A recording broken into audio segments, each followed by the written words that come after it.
आज एका आगळ्या वेगळ्याशा कार्यक्रमाच्या निमित्तानं व्यासपीठावरती उपस्थित असलेले सर्वांचे आदरणीय रावसाहेब पवार, की जे आपल्या संस्थेचे चिंतक आहेत, व्यासंगी एक कार्यकर्ते आहेत, त्यांचं नेहमीच संस्थेला मार्गदर्शन असतं. त्यानंतर विठ्ठल शिंदे हा तर आमचाच आहे घरचा, की जो विद्यार्थी असून पुन्हा नेतृत्व करतो आहे, कर्तृत्व त्याचं मोठं आहे, तर त्यांचंसुद्धा उपस्थिती इथं आहे. त्यानंतर रावसाहेब जे साहेब हे संस्थेचे हितचिंतक आहेत. त्यांचे वडील हे आपल्या संस्थेचे प्रमुख होते. बापूजींचा आणि त्यांचा एकंदर नातं जे होतं ते भावांचं होतं. अनेक वेळेला ते घरी यायचे आणि बापूजींचा आणि त्यांच्यामध्ये जो एक हरिभक्त परायण असे जे व्यक्तिमत्व सगळ्यांचं होतं, तर ते आले की एक वेगळ्या प्रकारचं विठ्ठलाचं वास्तव्य वाटायचं. त्यांचे चिरंजीव आज इथं उपस्थित आहेत, तर जे अण्णांची आठवण झाल्या की राहत नाही. त्यानंतर श्रीयुत संजय आंबवली साहेब, प्रसन्न देशमुख साहेब हे तर आमचे आदर्श प्राचार्य आहेत. सातत्यानं त्यांची तळपती तलवारसारखी अशी चाललेली असते, शब्दांची असेल, विद्वत्तेची असेल, कामाची असेल, त्यांना म्हणावं लागतं की आता जरा थांबा. तरीसुद्धा आज ते बोलले. तेव्हा देशमुख साहेब, मंजुळकर, नंतर आमच्या संस्थेच्या संस्कार केंद्राची सर्व प्रमुख मंडळी, भालेराव मॅडम, सभागृती पाटील मॅडम, त्यानंतर सासवडचे कर्तव्यगार मुख्याध्यापक, ही सगळी कर्तव्यगारच आहेत. ते बाकीचे समजायला गैरसमज होईल. सय्यद सर, बेल्लेकर सर, वाघ सर आणि सर्व आपल्या संस्कार केंद्रातले गुरुदेव कार्यकर्ते, ते आज एका कर्तव्यगार मुख्याध्यापकाचा सत्कार होतो आहे. आणि त्यांना सहकार्य करणारे आणि संस्थेची गेली 30-30 वर्ष सेवा करणारे बारागोडे बडे यांचाही या कार्यक्रमाच्या निमित्तानं आपण त्यांच्या कामाबद्दल कृतज्ञता व्यक्त करायला इथं आलेलो आहे. त्यानिमित्तानं समोर बसलेले आपल्या भोरचे सर्व ग्रामस्थ मंडळी, की ज्यांच्या हितचिंतनातून ही शाखा उद्दिंगत होते आहे. त्याचबरोबर शेरखान्यांच्यावरती प्रेम करणारे वाऊशी असेल, किंवा ज्या ज्या ठिकाणी त्यांनी कामं केली त्या ठिकाणी एक आपला ठसा त्यांनी उमटवला आणि त्यांच्यावरती प्रेम दाखवण्यासाठी आलेली वाऊशीची पाठीमागची सगळी मंडळी, नंतर बरेच त्यांचे सगळे प्रेम करणारी मंडळी आहेत, त्यांचे नातेवाईक आहेत. सौभाग्यवतींचा जर हातभार नसता, सावलीसारख्या त्या पाठीवर राहिलं, त्यामुळे तुमचं शेरखानी कर्तृत्व उजळलं. त्यांचं काय नाव कुठं वाचनात घेतलंच नाही, तर घरी गेल्यावर मार खाते वाढते. तेव्हा सौभाग्यवती वहिनीसाहेब आणि आपण सर्व गुरुदेव कार्यकर्ते आणि विद्यार्थी बंधू भगिनी, जवळजवळ 3.5 तास आपण या कार्यक्रमामध्ये एक वेगळ्या अशा लयीमध्ये रममान झालेलो आहोत. त्याचा मला एक आनंद वाटतो आहे. आणि प्रामुख्यानं मी जनरली गेलो की अध्यक्ष असलो की पहिल्यांदा कार्यक्रम पत्रिका हातात घेतो. हे कट ते कट ते कट करत 1-1.5 तासात कार्यक्रम उरवतो. तर शेरखानीने अशी काही नियोजन केलं होतं की पाया चांगला घातला, इकडे अनाऊन्समेंट चांगली चाललेली होती, सनईची सूर कानावरती पडत होते आणि त्या एका लयीमध्ये उच्चांका हा गाठला आणि मध्ये सनई वादन झालं, तबला वादन झालं. या सगळ्या संगीतमय लयीमध्ये आपण सप्तस्वरामध्ये बराच 3.5 तास रममान झालं. याचं कारण कोणतं असेल तर इथं सगळा कर्तृत्वाचा सुगंध, कर्तृत्वाची समई, मगाची वारं थांबलं होतं, समई पेटली आणि एक वेगळ्या पद्धतीचं वातावरण निर्मिती झाली आणि त्यामुळे कार्यक्रमाला एक वेगळ्या प्रकारची उभारी आली. चांगल्या माणसाच्याबद्दलची कृतज्ञता व्यक्त केली की निसर्गसुद्धा आपल्यावरती प्रसन्न होतो. याचं प्रत्यंतर खरं असतं. एक शेरखानींनी सुद्धा आम्हाला सकाळी कार्यक्रम आहे असं वाटत होतं, पण नियोजन संध्याकाळचं केलं की पुरणाचा चटका आहे आणि संध्याकाळच्या वेळेला आपण कार्यक्रम करू. पण आता मगाशी वारं सुटलेलं होतं, आता गारवा आहे आणि एक AC रूममध्ये बसल्यासारखं, AC हॉलमध्ये बसल्यासारखं वाटायला लागलं आणि कानावरती जणू परमेश्वराचं अस्तित्व आहे. बापूजी हा कार्यक्रम बघतायत आणि छत्रपती शिवाजी महाराजांचा वरून तुतारी वाजते आहे आणि कार्याचा एक वेगळा गौरव त्यानिमित्तानं होतो आहे. याच्यामध्ये प्रत्येकाने लक्षात ठेवलं पाहिजे की जर तुम्हाला मनापासून मगाशी सांगितल्याप्रमाणे एक पारदर्शी काम केल्यानंतर एक चांगली माणसांची एक कंपू तयार होतो, चांगली माणसं आपल्या मत्तीला येतात आणि त्याच्यातून एक चांगली परमेश्वराची मूर्ती तयार होते, सरस्वतीचं मंदिर हे निर्माण होतं. त्याचप्रमाणे जवळजवळ मी आल्यापासून मुद्दाम 1 तास मी अगोदर आलो. सहसा बरोबर कार्यक्रमाच्या वेळेला मी येतो, पण शेरखानींचं एकंदर व्हॉट्सअपवरती काम बघितलं आणि त्यांच्याबद्दलच्या कर्तृत्वाचा एकंदर वाखाणण्यासारखं ते काम गवळी सरांनी सांगितलं आणि त्याप्रमाणे 2-3 कार्यक्रम होते ते सगळे कॅन्सल केले आणि म्हणजे शेरखानींचा कर्तृत्व शेरासारखं आहे, वाघासारखं आहे. या वाघाच्या कार्यक्रमाला आपण गेलो नाही तर मला वाटतं ते मला माफ करणार नाही आणि म्हणून कामाला सलाम करण्यासाठी, सॅल्यूट करण्यासाठी मी चाललेलो आहे. आज आत प्रांगणामध्ये प्रवेश केल्यानंतर माझ्या लक्षात आलं की कमानसुद्धा एक इस्थेटिक सेन्सनं उभी केलेली आहे. आल्यानंतर अनेक महिला स्टाफ आणि मुली रांगोळी काढत होत्या आणि रांगोळीसुद्धा सुंदर काढलेली आहे, तीसुद्धा मी बघितलेली आहे. त्या ज्या ज्या गोष्टी करत असतात त्या पाहुण्यासाठी केलेल्या असतात आणि त्या जर आपण निरखून बघितल्या नाहीत आणि त्याचं जर कौतुक केलं नाही तर कसला पाहुणा आणला होता, याने काय बघितलं का नाही, काय आंधळा होता का काय. कारण आम्हाला लहानपणी बहीण रांगोळी काढायची, मी पायानं ती उडवायचो, पण नंतर कळलं की रंगामधले जे सप्तरंग आहेत, तानापेही नापाजा, हे जे सप्त रंग आपण जवळ बघितल्यानंतर आपल्याला सुद्धा ते सगळं हवेवंसं वाटतं. आत आल्यानंतर रांगोळी बघितल्यानंतर निश्चित आत कुठेतरी परमेश्वराचा गाभारा आहे असं मला वाटलं आणि त्यामुळं आत येत असतानाच उजवीकडे नजर गेली.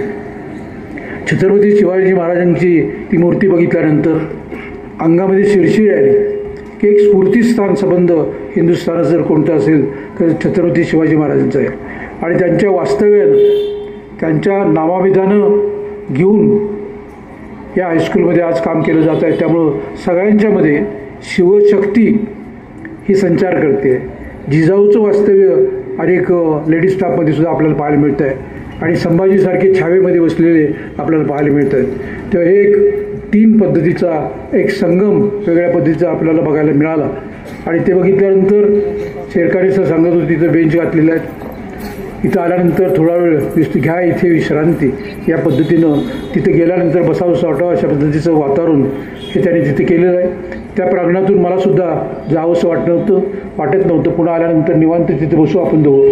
तर ज्या वेळेला मी त्यावेळेला तुम्हाला बोलून उचलून घेऊन येईल. कुठं राहणार आहे याच्यानंतर, कुठं फॉरेनला वगैरे जाणार नाही. बोलल्यानंतर त्यांच्या समेत इथे वेळ काढायला काही हरकत नाही. बाकीचे शेअर बसलेले आहेत कारण तुम्ही तयार केले ते एकटेनं तयार नाही आहे, तर बाकीच्यांना सुद्धा तुम्ही तयार केलेलं आहे. त्या बरीच मंडळी ही या प्रांगणामध्ये आहेत. त्यानंतर इकडं त्यांनी जी काही उद्घाटनं केलेली होती ते सुद्धा फिरून बघण्याचा योग आला. प्रत्येक गुरुदेव कार्यकर्ता आपापल्या कामामध्ये वेगळं होता. जणू शारदेची आरती करत असताना प्रत्येकाला एक वेगळा चेहऱ्यावरती आनंद मला बघायला मिळाला. तेव्हा सुरुवातीला मला वाटते प्राचार्य केबिनचं आपण उद्घाटन केलं.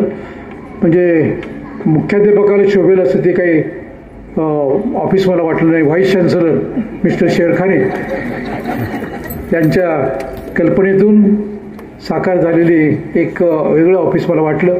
खऱ्या अर्थानं अंतर्बाह्य सौंदर्य असण्याचं जो भाग आहे तो प्रत्येक कार्यकर्त्यांच्यामध्ये असला पाहिजे. आत अंतरंग जर चांगला असेल तर बहिरंगसुद्धा त्याच्या हातून चांगलं होतं आणि त्याच्या डोक्यामध्ये सुद्धा एक वेगळ्या पद्धतीचं एक विचार चांगले येतात की ज्याचा गंध हा सगळ्या प्रांगणामध्ये पसरतो. त्यानंतर मला वाटतं व्यायाम आपल्या खेळ साहित्याचं उद्घाटन हे करण्यात आलं. मला वाटते नंतर स्टाफ रूमचं सुद्धा उद्घाटन करण्यात आलं. थोडंसं दुःख झालं की लेडीज जे काही तुमचं स्टाफ रूम आहे ते बोळकांडासारखं केलेलं आहे. त्या आपल्या काही माता भगिनींच्यासाठी मला वाटतं उलटं करा, त्या पुरुषांना ते बोळकांडात पाठवा आणि या सगळ्या महिलांना त्या स्टाफ रूममध्ये बसवून टाका. परंतु त्याच पद्धतीचं जाण्यापूर्वी लेडीजचं सुद्धा स्टाफ रूम असावं की ज्याला अटॅच बाथरूम संडासही असावा, कारण त्याच्याकडे प्राधान्य बऱ्याच वेळेला आपण देत नाही, पण तिथं लक्ष देण्याची गरज आहे. अर्थात पाठीमागं स्वच्छतागृह चांगली बांधलेली असलीसुद्धा मुलांनासुद्धा सोयीची असावीत, स्वच्छ असावीत, पाण्यानं त्याच्यामध्ये निचरा घाण निचरा झाला पाहिजे, हीही दृष्टी त्यांनी ठेवलेली आहे.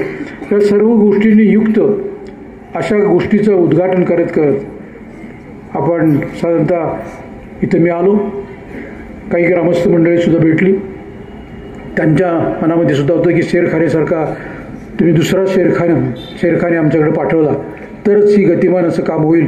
तेव्हा त्यांनासुद्धा त्याच पद्धतीनं नव्हे तर त्याच्या दुप्पट काम करणारा आपल्याला माणूस देऊ, कारण शेवटी शेरखानीने पाया घातलेला आहे, आदर्श इथं काम केलेलं आहे. त्यामुळे येणाऱ्या माणसाला जरी मख्खा असला मनुष्य तरी त्याला ते काम करावं लागेल, कारण शेवटी ढाचा चांगला असेल तर वरती कळसापर्यंत काम नेण्याचं काम हे केलं जातं. कारण शेवटी इथं पायामध्ये अनेक हेडमास्टरांनी गाडून घेतलेलं आहे. त्याच्यामध्ये बघायचे डेल पाटलांचं नाव घेतलं. अर्थात त्यांचा आदर्श ज्या ज्या ठिकाणी त्यांनी काम केलं तिथं त्यांनी बापूजींची तत्त्वज्ञानाची रुजवणूक केली. आणि एक वेगळ्या पद्धतीचा व्यासंगी पती पत्नी हे दोघंही व्यासंगी होते आणि त्यांनी एक चांगल्या पद्धतीचं सरस्वतीची सेवा केली असं म्हणायला हरकत नाही.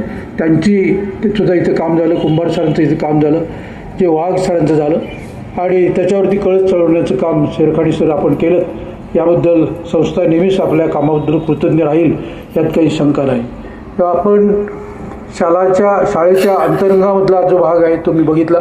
नंतर बहिरंगाबद्दलचं सुद्धा एकंदर कर्तृत्व आपलं हे बघायला मिळालं. कारण शेवटी गुणवत्ताप्राप्त विद्यार्थी घडवणं हा बापूजींना अभिप्रेत असणारा भाग होता.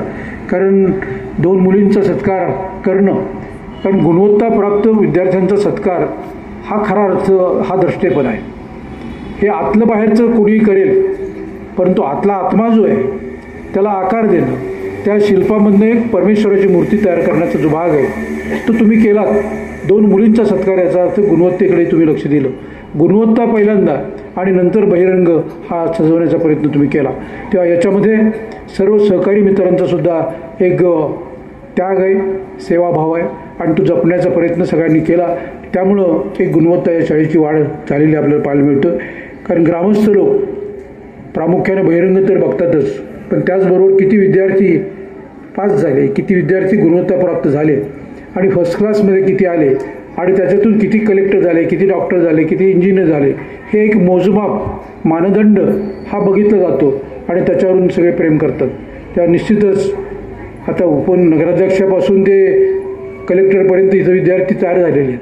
तेव्हा हे घडण्यामध्ये ज्या आमच्या कार्यकर्त्यांनी छन्नी हातोड्यातून दगडाला आकार देण्याचा प्रयत्न केला, ज्या लोकांनी या चिखलाच्या गोळ्याला एक वेगळ्या पद्धतीची मूर्ती घडवण्याचा प्रयत्न केला, त्याचं एक इप्सित या कार्यक्रमाच्या निमित्तानं आपल्याला पाहायला मिळत आहे. तेव्हा याच पद्धतीनं आज बदलतं शैक्षणिक पद्धती लक्षात घेता त्याचा अभ्यास शेरखानीने केलेला आहे आणि त्यामुळं कॉम्प्युटर असेल किंवा अनेक आपल्याला डिजिटल क्लासरूम ज्याला म्हणतो, कारण शेवटी हातामध्ये तुमच्या मोबाईल आलेला आहे. मोबाईल आपण बघितल्यानंतर सगळं जग हे आपल्याला कळतं आणि त्याच्यातून मला वाटते काळाच्या ओघामध्ये ह्या इमारतीची सुद्धा गरज भासणार नाही, शिक्षकांची सुद्धा गरज भासणार नाही आणि शेवटी आपल्या घरामध्येच तो मोबाईलमध्ये शिकेल. परंतु एवढ्यापुरतं मर्यादित आता राहिलेलं नाही. शेवटी प्रत्येक गोष्टीला हा गुरु लागतो. गुरुशिवाय कोणत्याही कलेमध्ये किंवा शिक्षणामध्ये पूर्णत्व प्राप्त होत नाही, लक्षात ठेवा. ते गुरुत्व हे तुमचं कधीही जाणार नाही. फक्त ते गुरुत्वाची उंची ही वाढवण्याचा प्रयत्न प्रत्येक कार्यकर्त्याने केला पाहिजे. बदलत्या शिक्षण पद्धतीमध्ये 5वीपासून मला वाटते 5-3-3-2 असं काय ते ढाचा 4 अशा पद्धतीचा ढाचा, त्या 5वीपासून पुढचा जो भाग आहे ते तंत्रज्ञान हे आपल्याला जवळ बाळगायचं आहे आणि ज्या विद्यार्थ्यांना ज्याची आवड आहे त्या पद्धतीच्या तंत्रज्ञानाची प्रयोगशाळा आपल्याला उभी करायचं आहे. मग एखाद्याला नृत्य आवडतं, एखाद्याला संगीत आवडतं, एखाद्याला क्रिकेट आवडतं, कुणाला तेंडुलकर व्हायचं आहे, कुणाला हेमा मालिनी व्हायचं आहे, आणखीन काहीतरी व्हायचं आहे. आणि इकडं अभ्यासक म्हणून आपल्याला अब्दुल कलाम आझाद व्हायचं आहे, संशोधक व्हायचं आहे, रामन व्हायचं आहे, अशा गोष्टीला सुद्धा एक वातावरण निर्मिती असावी लागते आणि त्या उंचीचे प्राध्यापक असावे लागतात. आणि म्हणून प्रयोगशाळा ही चांगल्या दर्जाची असली पाहिजे आणि त्याचबरोबर ज्या सुविधा ज्या विद्यार्थ्यांना प्राप्त करून द्यायच्या आहेत त्यासुद्धा आपल्याला करून देण्याची गरज आहे. कारण ग्रामीण भागामध्ये आज या तांत्रिक शिक्षणामध्ये पैसे नसल्यामुळं पैशाच्या अभावी ग्रामीण भागातला विद्यार्थी पुण्यासारख्या ठिकाणी येतो आहे. शहराकडं ओढ वाढलेली आहे. ती शहराची ओढ कमी करायची असेल तर आपल्या शाळा, पुण्यातले विद्यार्थी आपल्या शाळेत कसे येतील एवढ्या दर्जाची आपण केली पाहिजे. म्हणजे इंटरनॅशनल दर्जाचे शिक्षक, इंटरनॅशनल दर्जाचा प्रयोगशाळा, इंटरनॅशनल दर्जाचे क्लासरूम्स आणि प्रांगण आणि खेळाची मैदानं आणि त्याचबरोबर स्टाफसाठी या प्रांगणामध्ये 24 तास त्या स्टाफने राहावं यासाठी स्टाफ क्वार्टर. 12 एकरच्या परिसरामध्ये एक शाळा जर चालवायची असेल तर नियम असा आहे की 12 एकर जमीन असावी की जिथं सगळ्या प्रकारचे गेम्स असतील, सगळ्या प्रकारच्या प्रयोगशाळा असतील, आर्ट्स, कॉमर्स, सायन्स आणि इतर सगळे डिग्रीज, डिप्लोमाज या ठिकाणी असले पाहिजेत. या पद्धतीचं आता इथं मला वाटते 6 एकर किती जमीन आहे, 3 एकरामध्ये सुद्धा आपण व्हर्टिकल बांधकाम केलं, आकाशाकडे गेलो आणि एक इथं बांधकामाला परवानगी मला वाटते किती मजल्याचे 1+3. हे खरं असते तुम्ही लढा करून आता ग्रामीण भागामध्ये 11 मजली तयार व्हायला लागले. कोल्हापूरमध्ये 24 मजली इमारत त्या सयाजी हॉटेलची डी वाय पाटील बांधत आहेत. तर अशा शहरामध्ये वाढ होते आहे. तर ग्रामीण भागामध्ये सुद्धा अर्थात जागा भरपूर असल्यामुळे ग्रामीण भागामध्ये इथं होत नाही, परंतु हे भोरसुद्धा वाढलेलं आहे. 4 ठिकाणी मला वाटते वृद्धिंग होत असताना आपल्याला पाहायला मिळत आहे. तेव्हा इथंसुद्धा 3 एकराच्या प्रांगणामध्ये मला वाटते पुढच्या वर्षी शेरकाणे सर आपण फार्मसी काढू, इथं बी फार्मसी, डी फार्मसी असेल, त्यानंतर नर्सिंगचा कोर्स आपण इथं काढू आणि मुलींना अभिप्रेत असणारे कॉम्प्युटरचं एज्युकेशन असेल, होम सायन्स असेल, ह्या सगळ्या तांत्रिक एज्युकेशनचे इन्चार्ज म्हणून तुम्हाला इथून पुढं काम करावं लागेल. त्या कृतज्ञता कार्यक्रमात निरोप घेतला आणि गेला असं नाही आहे. ते उर्वरित आयुष्य आता वहिनी काय म्हणतात बघा, त्यांनाही विचारा आहेत का, येणार का ते, तर त्या पद्धतीनं निश्चित साथ ते देतील. आणि कर्तबगार मनुष्य असल्याशिवाय चांगलं काम होत नाही. झोकून देणारा, ज्ञानयज्ञामध्ये बापूजींनी स्वतःला झोकून दिलं, स्वतःला गाडून घेतलं, म्हणून आज विवेकानंद संस्थेचा परिवार वाढलेला आपल्याला पाहायला मिळतो. 12 जिल्ह्यामध्ये 400 हायस्कूल्स किंवा संस्कार केंद्र जे आपल्याला बघायला मिळतात. 8000 गुरुदेव कार्यकर्त्यांची एकंदर कुटुंब हे नोकऱ्या लागलेले आपल्याला पाहायला मिळतात. एक कुटुंब म्हटल्यानंतर त्याच्यामधले 5 घटक जर धरले तर एका कुटुंबामध्ये 5 माणसं जरी धरली तर 40,000 म्हणजे लोकांना नोकऱ्या देण्याचं काम बापूजींनी केलं. ही काही शुगर फॅक्टरी नाही आहे, पण ज्ञानमंदिरामध्ये सुद्धा स्वतःच्या पायावर उभं करणारे कार्यकर्ते आपण सर्वसामान्य ग्रामीण भागातले हे तयार केले पाहिजेत. कारण खऱ्या अर्थानं जी टोचणी की ज्या एका वातावरणामध्ये माझी घडण झाली, बापूजींना वाटायचं की मी आईवडिलांपासून लहानपणी बाजूला झालो, मी वारले माझे आईवडील, त्यानंतरचं एज्युकेशन प्रतिकूल परिस्थितीमध्ये त्यांनी घालवलं, चिरमुरे फुटाने खाऊन रामाच्या मंदिरामध्ये दिवस काढले. हे दिवस हे प्रत्येकाच्या जीवनात ग्रामीण भागातल्या येऊ नयेत यासाठी त्यांनी स्वतःला काढून घेतलं. दुसरा एखादा असला तर आत्तापर्यंत बापूजींनी 10 फॅक्टरीज काढल्या असत्या आणि मी आज हेलिकॉप्टरने इथे लँड झालो असतो. हे काय अवघड नव्हतं बापूजींना आणि मलाही काय अवघड नव्हतं. परंतु आपण बापूजींनी दिलेला जो एक पॉईंट आहे, बापूजींनी दिलेली एक समाजसेवा आहे, त्या समाजातला पैसा हृदयाच्या कोंदणामध्ये जपून ठेवला पाहिजे आणि त्याचा सरांनी सांगितल्याप्रमाणे रस्त्याच्या माणसांना जमा खर्च बघितला पाहिजे. हा आदर्श बापूजींनी घालून दिला आणि त्यामुळं बोलायचं चाले त्याची वंदावी पावले याप्रमाणे बापूजी बोलायचे, त्याप्रमाणे ते करायचे आणि त्यामुळे अनेक ग्रामस्थांची बापूजींच्या प्रेमात प्रत्येक गावातली माणसं पडली आणि सढळ हाताने जागा दिल्या, देणग्या दिल्या. अनेक हितचिंतक प्रत्येक गावामध्ये तयार झाले आणि बघता बघता पाराच्या झाडाखाली भरलेली शाळा, मंदिरामध्ये भरलेली शाळा ही आज RCC स्ट्रक्चरच्या खाली बसलेली आपल्याला पाहायला मिळते.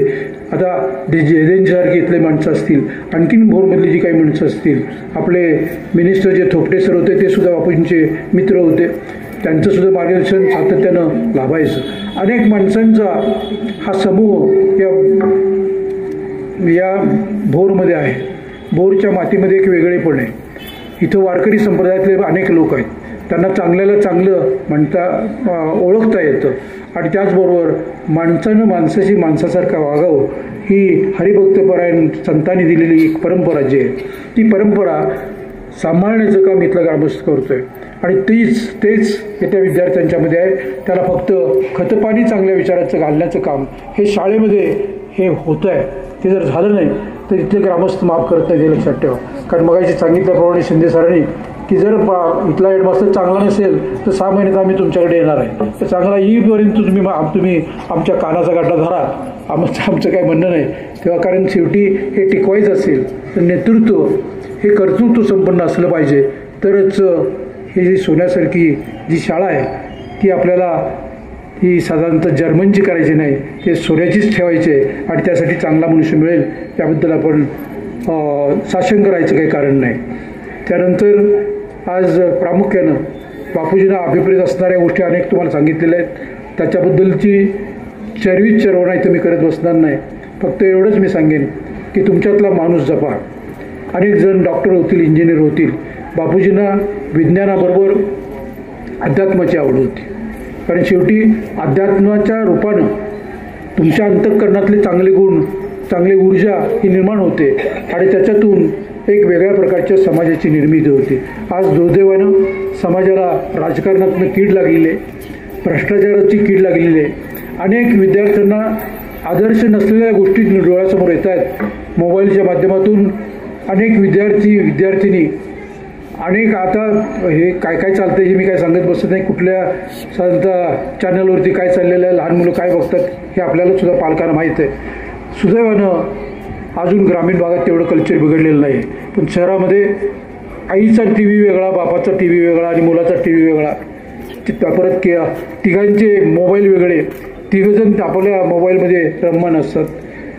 मुलं स्वयंपाक करत असताना जुन्या कालखंडामध्ये आई मांडीवरती आपल्याला घ्यायची मग आणि साधारणतः अंगावरचं दूध पाजायची, बाटलीवरचं पाजायचं नाही आणि त्या दुधावरती पोसावलेला आपला देह असायचा. आज मूल रडाल्यानंतर आई त्या मुलाच्या हातामध्ये मोबाईल देते. मोबाईलचं कल्चर आल्यामुळं या मुलांना आईबद्दलची ओढ नाही, बापाच्याबद्दलची ओढ नाही आहे आणि या यंत्राचा शाप आहे का वरदान आहे याचं आपण चिंतन केलं पाहिजे. आणि म्हणून शिक्षकांना तर माझी विनंती राहील की तुमच्या घरामध्ये संस्कार टिकवायचे असतील तर आईनं आईसारखंच वागलं पाहिजे, बापानं बापासारखं वागलं पाहिजे. कारण शेवटी स्त्री ही अनंत कालाची माता आहे. त्या आई कल्चर्ड असेल, सुसंस्कृत असेल तर निश्चित पुढची पिढीसुद्धा मुलाबाळांची चांगली होते. त्या बदलत्या काळामध्ये आता तुमची साधारणतः ड्युटी वाढलेली आहे. याचा अर्थ पुरुषांनी आपला चैनी करावी आणि आम्ही आपलं संस्कार करायचं असं नाही आहे. त्या आई वडिलांच्याकडे दोघांच्यावरती सुद्धा हा भाग निर्माण झालेला आहे. परंतु आईचं नातं, बापाचं नातं हे आधुनिक काळामध्ये दूर गेलेलं आहे. कारण आज मुंबई पुण्यासारख्या ठिकाणी कॉन्ट्रॅक्ट मॅरेजेस आलेले आहेत. गरजेपुरतं लग्न करायचं आणि पटलं नाही तर सोडून द्यायचं, हे दिवस आलेले आहेत. त्यामुळं आई आणि वडील मुलांच्या समोर दारू पीत बसलेले आपल्याला पाहायला मिळतात. पुण्यासारख्या घरात गेल्यानंतर किंवा हॉटेलमध्ये गेल्यानंतर सुद्धा आज कल्चर बदललेलं आहे. मुली आज दारू पित आहेत, सिगारेट ओढत आहेत. हॉटेलमध्ये पंचतारांकित गेल्यानंतर बापाचा पैसा उधळपट्टी करायचा आणि पॉकेट मनी मिळवण्याच्या दृष्टीनं वेगळ्या पद्धतीची वाटचाल करायची. हे अशा पद्धतीचं एक प्रदूषण वेगळ्या पद्धतीचं झालेलं आहे. जितकं सांगावं तितकं थोडं आहे. या पार्श्वभूमीवरती विवेकानंद संस्था असेल, रयत शिक्षण संस्था असेल किंवा अनेक ज्या नावाजलेल्या सगळ्या संस्था आहेत त्यांची ड्युटी आहे की एक ओरिएंटेशन सगळ्या शिक्षकांचं गेलं आणि संस्कार रुजवण्याच्या दृष्टीनं हे प्रदूषित होऊ घातलेलं संबंध समाज आहे त्याला दुरुस्त करायचं असेल तर चांगले शिक्षक निर्माण करणं, चांगले हेडमास्टर निर्माण करणं, प्राचार्य निर्माण करणं आणि त्यांच्या माध्यमातून समाज उन्नत करण्याचं काम हे आम्हाला करण्याची गरज आहे. आज साहित्य संमेलन झालं दिल्लीमध्ये आणि दिल्लीसारख्या ठिकाणी जेव्हा ताराबाबा भावाळकरांचं व्याख्यान आपण ऐकलं असेल की ज्याच्यामध्ये त्यांनी धाडसानं मोदींना सुद्धा काही शब्द ऐकवले की कशा पद्धतीनं आज शिक्षणाकडे पाहण्याची गरज आहे. कारण शेवटी 4% ग्रँट आपल्याला मिळते. आज रशिया, अमेरिकेसारख्या ठिकाणी पाश्चात्य देशामध्ये, युरोपियन कंट्रीजमध्ये 40% शिक्षणासाठी खर्च होतो आणि 60% युद्ध सामुग्री मिळवण्यासाठी खर्च होतो. म्हणजे शिक्षण आणि हिंसा, एका बाजूला हिंसक उपकरणं तयार होत आहेत, एका बाजूला चंद्रावरती जाण्याचे आपण स्वप्न बघतोय, पण त्याच वेळेला आमचे ट्रम्प्स अमेरिकेचे प्रेसिडेंट हे वेगळ्या पद्धतीनं युद्ध पातळीवरती देश पेटलेले आपल्याला पाहायला मिळतात. अनेक देशामध्ये बॉर्डरवरती युद्ध चाललेले हजारो माणसं मारत आहेत. हे एवढ्या पद्धतीनं विज्ञान पुढं जात असून सुद्धा ड्रोनमधनं माणसं न घालता सुद्धा ड्रोनवरनं बॉम्ब टाकला जातो. आपण इथं बसल्यानंतर माणसाने मारण्याची गरज नाही तुम्हाला, इथं वरती अमेरिकेत खटका दाबाला की तुम्हाला मारता येतं, चंद्रावरच्या माणसाला मारता येतं, एवढा शोध पुढे गेलेला आहे. तेव्हा या संबंध प्रगती ही सायन्सच्या माध्यमातून करायची राहिली बाजूला, हिंसा वाढते आहे आणि कल्चरसुद्धा बिघडते. अशा वेळेला फार मोठ्या पद्धतीनं आज आम्हाला ज्ञानेश्वर माऊलीची आणि संत तुकारामांची आठवण होते. भगवद्गीतेच्या मधला श्रीकृष्ण आठवतो, रामायणामधले व्यासमुनी आपल्याला आठवतात आणि यांच्या फिलॉसॉफीवरती आपला संबंध भारत तरलेला हे लक्षात ठेवा. आणि म्हणून महाभारत आणि रामायणाची कथा आज शिक्षकांना काही पात्रांची जर ओळख विचारली तर सांगता येत नाही, परंतु हा महाभारत आणि रामायणाचा भाग असेल. संध्याकाळच्या वेळेला आपण म्हणतो शुभम करोति कल्याणम आरोग्यम धनसंपदा, हा भाग असेल. या सगळ्या एकंदर पद्धतीतून हे जे संस्कार म्हणजे आपण उठल्या उठल्या आमची आई तुळशी वृंदावनाला फेरी घालत असताना आम्ही सकाळी बघायचो, त्यानंतर रांगोळी काढत असताना आमच्या आईला मी बघायचो. आज वेगळं आपल्याला पाहायला मिळतं आहे. त्याचं सगळं पृथक्करण करत मी इथं बसणार नाही, फक्त एवढंच सांगेन की या कालखंडामध्ये यंत्राच्या माध्यमातून जी काही अधोगती चाललेली आहे, प्रगती कमी पण अधोगती वाढते आहे, त्यावेळेला अध्यात्माची गरज आहे आणि मानसिक शांततेची गरज आहे. आज पाश्चात्य देशामध्ये लोकसुद्धा हरे राम हरे कृष्ण पंथ जो आहे त्याच्यामध्ये येण्याचा प्रयत्न करतात. रजनीशांच्या व्याख्यानाला, विवेकानंदांच्या व्याख्यानाला आज मोहामध्ये पडतात. आपल्या देशामध्ये अनेक संत असे आहेत. आपण बघितलं असेल की परवाच मला वाटतं अमृत कुंभ झाला आणि त्याच्या माध्यमातून लाखो लोक आपले साधारणतः नदीमध्ये स्नान करत असताना आपण पाहिले. आता अनेक त्याच्यावरती टीका झालेल्या असतील, परंतु पावित्र्याची भूमिका, निसर्गावरती प्रेम करण्याचा भाग असेल किंवा जी एक श्रद्धेचा भाग असेल तो ठेवल्यामुळं एक मानवता जिवंत राहिलेली आहे. आणि म्हणून ही मानवता जपण्यासाठी प्रत्येक शिष्याने विज्ञानाबरोबर अध्यात्माची सुद्धा सांगड घेतली पाहिजे. कारण स्वतः बापूजी हार्मोनियम वाजवायचे, गीतरचना करायची, जी प्रार्थना तुम्ही म्हणते ती बापूजींनी लिहिली. म्हणजे त्यांच्यामध्ये संवेदनशीलता होती आणि त्याचबरोबर तंत्रज्ञान होतं. याचाच मेळ हा बापूंच्या व्यक्तिमत्वामध्ये होता आणि त्यामुळं संबंध गुरुदेव कार्यकर्त्यांच्यापर्यंत एक वेगळा विचार पेरण्याचं काम बापूजींनी केलं. आणि त्यातली जी फिलॉसॉफी त्यांनी सांगितली की ज्ञान विज्ञान सुसंस्काराचा भाग असेल तो कोळून पिण्याचा आणि कृतिशील बनण्याचं काम शेरखाने यांनी आपल्या कर्तृत्वाने इथं करून दाखवलेलं आहे. आणि त्याचबरोबर निवृत्त होऊ घातलेले आमचे दुसरे जी मंडळी आहेत, बडे असतील आणि नारापोडे असतील की ज्यांनी आता संगीत आपल्यासमोर आणलं, या सगळ्यांच्यामध्ये बापूजींचं संगीत आहे, बापूजींचं चिंतन आहे, बापूजींचं अध्यात्म आहे आणि बापूजींची एक फिलॉसॉफी ही खऱ्या अर्थानं शेरखानांनी कृतींमध्ये आणलेली आपल्याला पाहायला मिळते. त्याग आणि सेवाभाव हा त्यांनी स्वतःमध्ये तर आणलाच आणला. माणसाला 5 रुपये भिकाऱ्याला देत असताना ते भिकारी म्हणतो 10 रुपये द्या आणि मग आपण काहीच देत नाही त्याला. पण आज इथे शिक्षण देणाऱ्या सगळ्या शिक्षकांच्यामध्ये एक दानत त्यांनी वाढवली कर्तृत्वातून आणि स्वतः तर 50,000 दिले, पण इतर लोकांनी सुद्धा ज्या 8-10 लोकांनी 50,000 रुपये दिले, ही लाख मोलाची देणगी आहे. कुणी 1 रुपया देऊ दे कामाला, तो लाख मोलाचा असतो.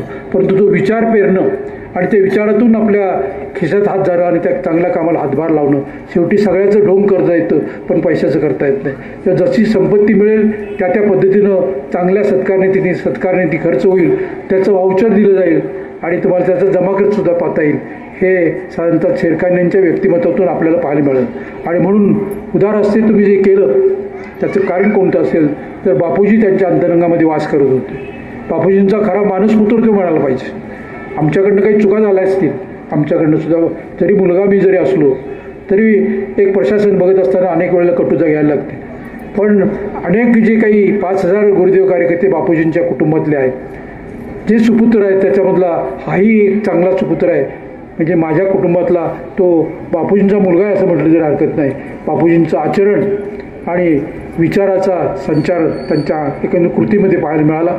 निश्चित बापूजींचे आशीर्वाद त्यांच्या पाठीचे राहतील आणि या पद्धतीने ते 100 वर्ष जगतील. त्याचबरोबर त्यांचं काम हे शेवटच्या क्षणापर्यंत हे संस्थेला उपयुक्त ठरेल. कृतज्ञता व्यक्त करत असताना मी एवढंच त्यांच्याकडून अपेक्षा करेन, जीव असेपर्यंत संस्थेत जिथं जिथं अडचण निर्माण होईल त्या ठिकाणी एक आदर्शवाद हा पेरण्याचं काम तुमच्या भ्रमंतीतून तुम्ही करायचं आहे. आणि मगाशी जी सोपवलेलं तंत्रज्ञानाचं शिक्षण हे इथं उभं करण्याचा प्रयत्न तुम्ही करायचा आहे. हे एक अभिवचन मी तुमच्याकडून घेतो आणि त्या पद्धतीने जबाबदारी मी सोपवतो. तुमची कौटुंबिक जबाबदारी अडचण काय न येता आपण जरी हे काम केलं तरीसुद्धा चालण्यासारखं आहे. निश्चित भोरवाशी तुम्हाला धन्यवाद आता तर दिला आहेस, आणखीन ते धन्यवाद देतील काही शंका नाही. तर अधिक मी काही वेळ आता घेत नाही, कारण प्रवचन एकदा सुरू झालं की आणखीन 8 कधी वाजले हे कळणार नाही. त्या पुन्हा एकदा एका चांगल्या पवित्र अशा कामाच्या निमित्तानं आपण सर्वांनी, मला बोलवलं नाही, मी आलो, बोलवण्याची मला गरज नाही, मी प्रेक्षक म्हणून सुद्धा बसलो असतो. कारण शेवटी कर्तव्यगार व्यक्तिमत्वासाठी एखादं अध्यक्षाचं किंवा पदाची अपेक्षा मी कधी करत नाही. चांगल्या माणसाच्या कार्यक्रमाला गुणवत्तेची पूजा करत असताना पाठीमागच्या बेंचवरती मी बसतो. तिथं बसणाऱ्या माणसाला जे चांगलं दिसतं ती इथं बसणाऱ्याला दिसत नाही. त्यामुळे तिथं बसणं मी चांगलं का मानतो की चांगलं ऐकायला येतं, ऐकायल्यानंतर ते कानात शिरतं, कानातनं डोक्यात शिरतं, डोक्यातनं अंतःकरणात शिरतं आणि मग ते कृतीमध्ये उतरतं. त्या कृतीमध्ये उतरायचं असेल तर उच्चासनाची गरज नाही. सतरंजीवरती बसून सुद्धा गांधीजींनी स्वातंत्र्य मिळवून दिलं. चरखा हातामध्ये घेऊन सुद्धा गांधीजींनी स्वातंत्र्य मिळवलं. विवेकानंदांनी सुद्धा कपनी हातात घेऊन भारतीय संस्कृती जगभर पसरवली. त्याप्रमाणे व्यक्तिमत्व घडायचं असेल तर अशा आदर्शांची पूजा करण्याची गरज आहे आणि तो आदर्शवाद शेरखाने आणि इथल्या स्टाफ मेंबर्सनी निर्माण केला. त्याबद्दल निश्चित त्यांचं आयुष्य चांगलं हे होईल. आज त्यांच्याकडे बघितल्यानंतर मला वाटतं 58 वर्ष तर झाले तसं काही वाटत नाही.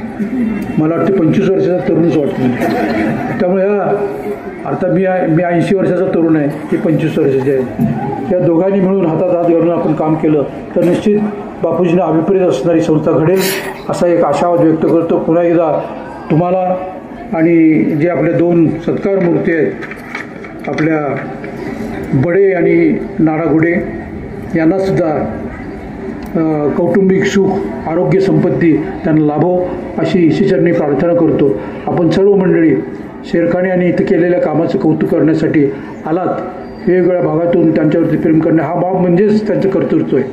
लांबून माणसं येणं आणि 4 तास बसणं याच्यासारखं आणखीन काय. एवढं प्रेम देणं, इतकी कृतज्ञता व्यक्त करण्यासाठी विश्वास देणं, या सगळ्यांचा मी मनापासून धन्यवाद देतो आणि शिवाजी महाराजांचं संस्मरण करून इथं थांबतो. जय हिंद, जय महाराष्ट्र.